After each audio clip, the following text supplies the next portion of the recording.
interesting story came up. Well, you guys linked to it on PC Per, was that older versions of the Android operating system, or older phones with the Android operating system. What is it? The quote, I'm going to quote Jeremy up on PCPro.com. Quote, it seems that the factory reset for Android 4.3 and below is flawed, and that researchers were able to recover data from wiped phones. The Register wrote the article up on this. Something like 500 million Android phones could have data recovered and Google accounts compromised thanks to flaws in the default wiping feature. University of Cambridge scientists Lawrence Simon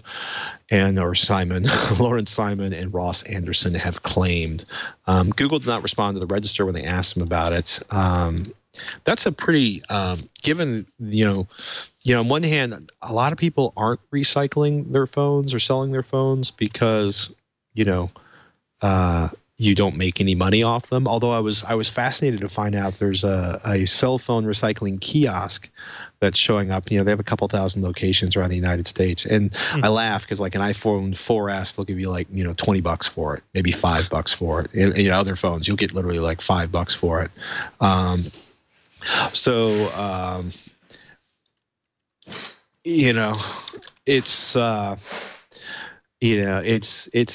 It's kind of nasty. Because the article says the researchers had a success rate of 80% for recovering tokens for Google and Facebook, could even recover encryption keys, and the keys were encrypted, but they could be brute forced. So Jeremy notes that you need to encrypt your phone with a long password before you wipe it and sell it, give it away, or toss it out.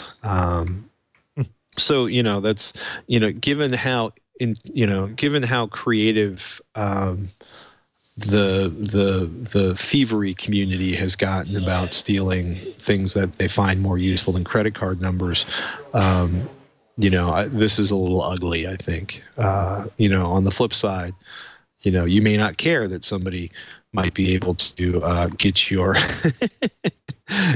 Facebook access, through your 4-year-old Android phone. It's interesting. Are we at the point where I need to like drive a nail through the NAND controller on the phone? Like, we used to drive a nail through the hard drive to really make sure it was unreadable.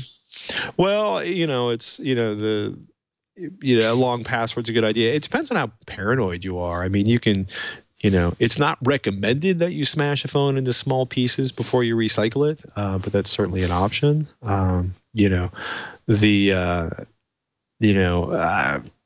It's frustrating. I don't know what else to tell you.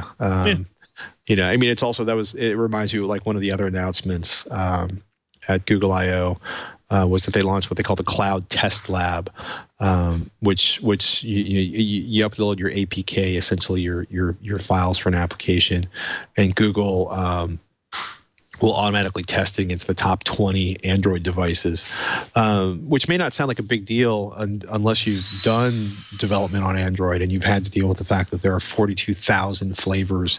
I exaggerate slightly, but let's say there's 100 commonly used Android phones, and they might have, 2 to 6 different versions of the operating system, depending on how old they are. I'm exaggerating a little with 6, I think, but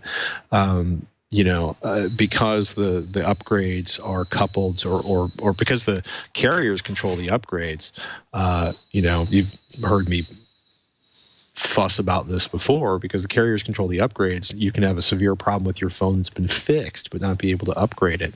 Right. So, even if, Google does have a fix for this, it still has to get pushed through all of the carriers. And given, the age of it's messy.